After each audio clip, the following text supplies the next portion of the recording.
SVP હોસ્પિટલના viral video પ્રકરણમાં તટસ્થ તપાસની ખાતરી, કસૂરવાર સામે કડક કાર્યવાહીના સંકેત આપતા ડેપ્યુટી મ્યુનિસિપલ કમિશનર ભરત પરમાર.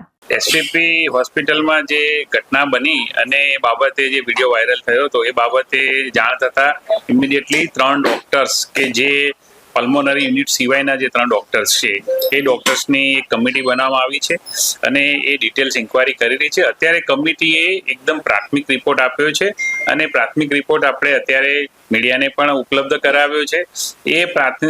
એ સિવાય જ્યારે ડિટેલ્સની ઇન્ક્વાયરી કરશે એમાં ઇન્વેસ્ટિગેશન રિપોર્ટ છે, લેબ રિપોર્ટ છે, એમની ટ્રીટમેન્ટ્સમાં શું આપી, શું પ્રોસિજર થઈ, એ બધી ડિટેલ્સ આવરી લઈ અને કમિટી પોતાનો ડિટેલ રિપોર્ટ્સ એના પેપર સાથે આપશે અને જરૂર જણાય તો આપણે એમાં થર્ડ પાર્ટી અન્ય ડોક્ટર્સના એ પરત્વે આપણે ઓપિનિયન પણ મેળવીશું. પ્રાથમિક રિપોર્ટ મળ્યો છે એ મુજબ 70 વર્ષની ઉંમરના એક પેશન્ટ 21 ફેબ્રુઆરીના રોજ ઇમરજન્સી ડિપાર્ટમેન્ટમાં આવ્યા હતા, ક્રિટિકલ હાલતમાં હતા અને એમને પલ્મોનરી મેડિસિન યુનિટમાં દાખલ કર્યા હતા.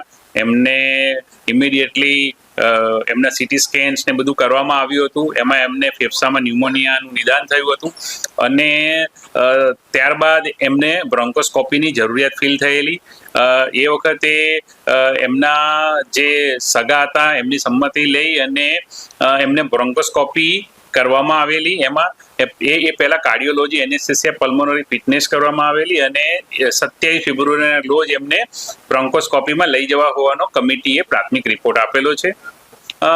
કમિટીએ જે પ્રાથમિક રિપોર્ટમાં જણાવ્યું છે એમાં બ્રોન્કોસ્કોપી દરમિયાન દર્દીનું ઓક્સિજન લેવલ ઘટી જતા અને બ્રોન્કોસ્પાઝમ થતા બ્રોન્કોસ્કોપી અટકાવીને એમને એનેસ્થેસિયા ટીમ દ્વારા મેડિકલ મેનેજમેન્ટ શરૂ કરવામાં આવેલું અને દર્દીનું ઓક્સિજન લેવલ ઓછું રહેતા દર્દીને ઇમિડિયેટલી એનેસ્થેસિયા દ્વારા ઇન્ક્યુબેટ કરીને મિકેનિકલ વેન્ટિલેટર ઉપર મૂકવામાં આવેલ. એમને આઈસીયુમાં શિફ્ટ કરવામાં આવેલા. એમને હાર્ટ ફેલ્યોર અને જે ઇન્સ્પેક્શનના સિમ્ટમ્સ જણાયેલા. રાત્રે પણ દર્દીના ધબકારા અનિયમિત થતા કાર્ડિયોલોજીસ્ટની સલાહ મુજબ દવાને આપવામાં આવેલી હતી.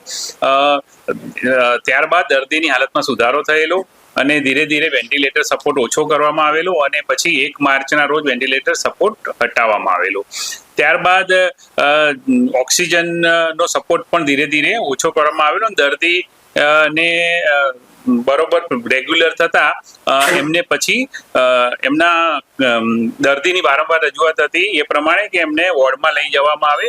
એટલે ત્યારબાદ દર્દીને 3 માર્ચના રોજ જનરલ વોર્ડમાં ઓક્સિજન સપોર્ટ સાથે શિફ્ટ કરવામાં આવેલા હતા અને ત્યારબાદ 4 માર્ચના રોજ અડધી રાત્રે દર્દીને શ્વાસમાં તકલીફ થતા અને ઓક્સિજન લેવલમાં ઘટાડો થતા તેમને રાત્રે 1 વાગે આઈસીયુમાં શિફ્ટ કરવામાં આવેલા અને ઓછો ઓક્સિજનને ધ્યાને રાખી એમને એનઆરબીએમ સપોર્ટ્સ પણ આપવામાં આવેલો અને એની જાણ પણ કરવામાં આવેલી હતી. દર્દીનું ઓક્સિજન લેવલ ની સાથે સાથે એમની આંખોમાં કાળાશ નોંધાતા નગરી હોસ્પિટલના ડોક્ટરને બોલાવીને એમની સલાહ મુજબ સારવાર કરવામાં આવેલી. જે કમિટીના જે પ્રાઇમરી રિપોર્ટમાં કહેવા મુજબ કે મેડિકલ ટર્મિનોલોજીમાં એને સબકન્જક્ટિવલ હેમરેજ કહે છે, જે એન્ડપ્લેટ્સ, હાઇપોક્સિયા, ડાયાબિટીસની જાણીતી કોમ્પ્લિકેશન્સ છે. પેશન્ટને ઇન્ક્યુબેશન પછી ઓક્સિજન લેવલ સુધાર્યા પછી ઓપ્થેલ્મોલોજીસ્ટની સલાહ પ્રમાણે સારવાર આપવામાં આવેલી અને સુધારો થયેલો હતો. દર્દીની હિમોડાયનેમિક કન્ડિશન અનસ્ટેબલ રહેતા જરૂરિયાત મુજબ સર્જિકલ, મેડિકલ અને નેફ્રોલોજીસ્ટ વિભાગનો અભિપ્રાય લેવામાં આવેલો અને સગાને જાણ કરી ઇન્ક્યુબેશન કરવામાં આવેલ. મહત્તમ લાઈફ સપોર્ટ પછી પરિસ્થિતિમાં સુધારો ન થતા અને લગભગ સાંજે 4 વાગે ધબકારા ધીમા પડવા લાગેલા. ACLS માર્ગદર્શિકા પ્રમાણે એમને CPR આપવામાં આવેલો અને પરંતુ દર્દીની સ્થિતિ સુધરેલ નહીં અને કમનસીબે દર્દી ને 4:46 વાગે એમને મૃત્યુ થવામાં આવેલું હતું. અને ત્યારબાદ જે કમિટીનો રિપોર્ટ છે એ મુજબ સગાએ મેડિકો લીગલ પોસ્ટમોર્ટમ માટે અસંમતિ આપવામાં આવેલી હતી. આ બાબતે ડિટેલ ઇન્ક્વાયરી ચાલુ છે. આ એકદમ પ્રાથમિક માહિતી છે. એના મેં જેમ કહ્યું એમ જે 3 ડોક્ટર્સ છે એમાં એક પ્રોફેસર મેડિસિન ડિપાર્ટમેન્ટ છે, બીજા પ્રોફેસર હેડ જનરલ સર્જરી અને એડિશનલ મેડિકલ છે, અને ત્રીજા જે પ્રોફેસર અને હેડ માઇક્રોબાયોલોજીના છે. 3 પ્રોફેસર દ્વારા આ તપાસ કરવામાં આવી રહી છે.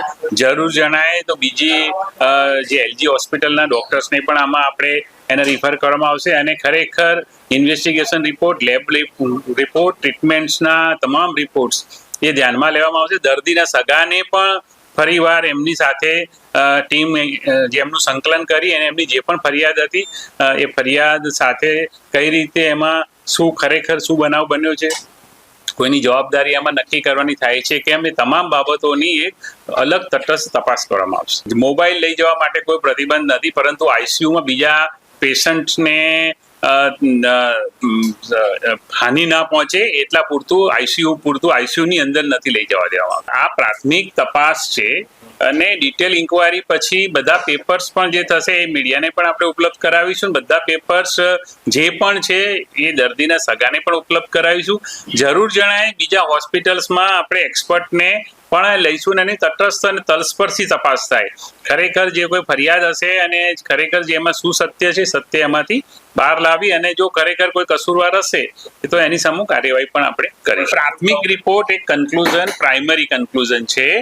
પ્રાઇમરી રિપોર્ટ્સ, એ રિપોર્ટ્સની અંદર ડિટેલ્સમાં જ્યારે તપાસ એમણે કરવાની છે, જ્યારે એ બધું તપાસ સમય માગી લે, કારણ કે બધા જ રિપોર્ટ, બધા ઇન્વેસ્ટિગેશન એમને તલસ્પર્શી રીતે અભ્યાસ કરવાના છે, અને એના બાદ એમને રિપોર્ટ આપવાનો. જે પણ હેડ ઓફ ધી ડિપાર્ટમેન્ટ છે એમાં પ્રોફેસર છે, અને એ સિવાય એમના જે એસોસિએટ પ્રોફેસર છે, એમણે જે પણ દર્દીને ઓપીડીમાં સારવાર આપી, ત્યારબાદ જ્યારે એને આઈપીડીમાં એટલે કે એમને અંદરના દર્દી તરીકે દાખલ કર્યા હોય, એમની સર્જરી કરી હોય અથવા એમની ટ્રીટમેન્ટ ચાલતા હોય, એ દર્દીએ એમને સવાર સાંજ 2 મિનિમમ વાર એ દર્દીનો રાઉન્ડ લેવાનો છે. પર્ટિક્યુલરલી સાંજે 5 થી 10 ની વચ્ચે એકવાર એ દર્દીની પરિસ્થિતિ કેવી છે એનો એમણે રાઉન્ડ લેવાનો. આપણે જે ફરિયાદ કરી છે એમાં કોઈ જો સ્પેસિફિક હોય તો વિગતો હોય તો આપજો. અત્યાર સુધી અમારી પાસે એ પ્રકારની ફરિયાદ નથી આવી કે આનો રાઉન્ડ નથી લેવાતો, કારણ કે રાઉન્ડ્સ અમે જ્યારે પણ જઈએ છીએ ત્યારે પેશન્ટને પણ પૂછીએ છીએ, અને જે એમના ડોક્ટર્સ હોય છે,